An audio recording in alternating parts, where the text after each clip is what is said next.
मुख्यमंत्री जी से हम जानना चाहेंगे कि उनका विजन और रोड मैप क्या है। कि आप तो कहते थे 125 यूनिट फ्री में बिजली लाएंगे और अब दरें बढ़ा दी गई हैं, और दरें उस समय की बढ़ाई गई हैं सबसे ज्यादा जब बिहार के लोग बिजली का उपयोग करते हैं। भाजपा के लोग इतना बेवकूफ तो है नहीं, वो भी जान रहे थे कि 2/3 मेजोरिटी उनके पास नहीं है, फिर भी लाया गया ताकि ये दिखा सके कि बड़े महिला के तैसी लोग हैं। ये जरा पढ़ लीजिए मनुस्मृति में। ये लोग उसी को मानने वाले लोग, ये लोग क्या जानेगा महिलाओं का क्या सम्मान होता है। उसलिए ये लोग आनंद फानन में महिलाओं का कवच ला करके अंदर जो हिडन एजेंडा जो आरएसएस भाजपा का है वो लोग ला रहे हैं। असल एजेंडा इन लोगों का ये है, और हम लोगों के रहते हुए बाबा साहब अम्बेडकर के संविधान को कोई नहीं बदलेगा। कोई महिला आरक्षण के बिल के खिलाफ कोई नहीं है, कोई पार्टी नहीं है, कोई सांसद नहीं है। ये बात समझना होगा। महिला बिल ये सत्ता पक्ष से पूछिए तो पहले ही से पास हो रखा है, और हम लोगों की ये मांग थी कि ओबीसी जो महिलाएं हैं, पुरुषों की जाति जाति होगी, महिलाओं की जाति जाति नहीं होगी, तो पिछड़ी महिलाएं ओबीसी महिलाओं को क्यों नहीं, ये हमारा सवाल था। लेकिन ये पूर्व में पारित हो गया, हम लोगों की संख्या नहीं थी, वरना हम लोग चाहते थे कि भाई ओबीसी महिलाओं को भी जो है आरक्षण मिले, लेकिन नहीं हो पाया।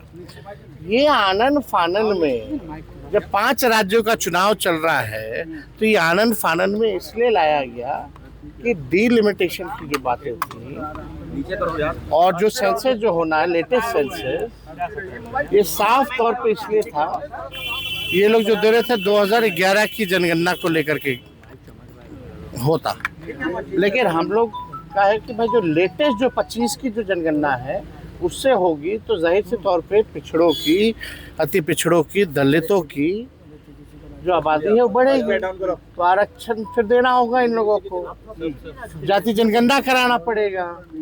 इसलिए ये लोग आनंद फानन में महिलाओं का कवच ला करके अंदर जो हिडन एजेंडा जो आरएसएस भाजपा का है वो लोग ला रहे थे।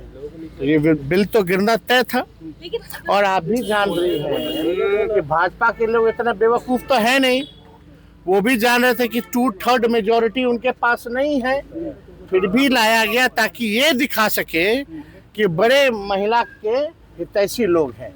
ये आरएसएस वाले लोग पैर धुलवाते हैं, ये लोग महिलाओं को, ये मनुस्मृति मानने वाले लोग मनुस्मृति में महिलाओं के लिए क्या जगह है ये जरा पढ़ लीजिए मनुस्मृति में।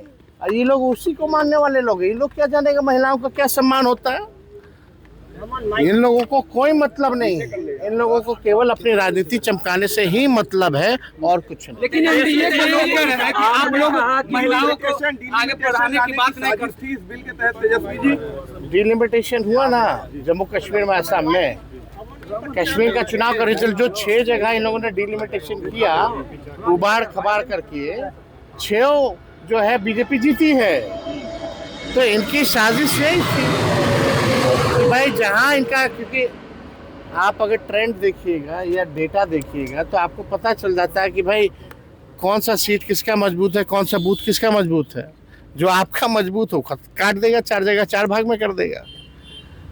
तो ये तो साफ साजिश है। असल में इन लोगों का एजेंडा संविधान को बदलने का है। डिलिमिटेशन के बाद ये लोग चाहते थे कि भाई इनकी मेजॉरिटी 2/3 से ज़्यादा आ जाएगी तो संविधान बदल देंगे। असल एजेंडा इन लोगों का ये है, और हम लोगों के रहते हुए बाबा साहब अम्बेडकर के संविधान को कोई नहीं बदलेगा। तेजस्वी जी, आपने कहा गुजरात में जो है बिहार चलेगा, लेकिन सुबह सम्राट चौधरी ने 5 ऐसे बड़े फैसले ले लिए हैं, कहा कि बिहार में शराबबंदी जो है वो लागू रहेगी। कई ऐसे जो है फैसले ले, नीतीश कुमार के जो काम था उसको आप आगे बढ़ा रहे हैं। कोई कैबिनेट में निर्णय हुआ है क्या? अरे बोली यार, रिलीज जारी किया गया, जरूरत क्यों आना पड़ी? ये बोलने की जरूरत ही क्या है? तो देखिए, काम अब सेलेक्टेड मुख्यमंत्री बने हैं, और जो इलेक्टेड मुख्यमंत्री को हटा करके, और उनका था कि भाई सपना की नीतीश जी को हम लोग हटा दें, उसके लिए तो हम उनको धन्यवाद दिए ही है। अब काम करें ना, काम ज़्यादा करें, बात कम करें। बिहार जो नीति आयोग की रिपोर्ट में पिछले 20 सालों से फिसड्डी है, कब आएगा आखिर 5 टॉप राज्यों में बिहार? ये सवाल है हमारा। तो ये इस पे तो काम हो ही नहीं ना। खजाना खाली, खजाना भरने के लिए रेवेन्यू की क्या व्यवस्था करेंगे, ये रोड मैप बताए ना। मुख्यमंत्री जी से हम जानना चाहेंगे कि उनका विजन और रोड मैप क्या है। बिहार को 5 टॉप राज्यों में कैसे लाएंगे? हर जिले में कारखाने देने की बात की गई है, 2 करोड़ नौकरी देने की बात की गई है, 2 लाख रुपए महिलाओं को देने की बात की गई है। लेकिन ये मुख्यमंत्री जी बिजली दर के बारे में कुछ बात की है क्या? कि आप तो कहते थे 125 यूनिट फ्री में बिजली लाएंगे, और अब दरें बढ़ा दी गई हैं, और दरें उस समय की बढ़ाई गई हैं सबसे ज़्यादा जब बिहार के लोग बिजली का उपयोग करते हैं। तो इस पे तो कोई सवाल नहीं। इन लोग मुद्दे की बात नहीं करेगा। इन लोगों से कितना भी बकवास बुलवा लीजिए, वही लोग बोलेगा। आखिर इनके हाथ में तो है नहीं। अब तो सुनने में आ रहा है कि भाई पीएमओ से आ रहे हैं। हम तो बात जो कहते थे वो बात तो हो ही गई ना साबित, कि भाई अब गुजरात से ही चलेगा बिहार।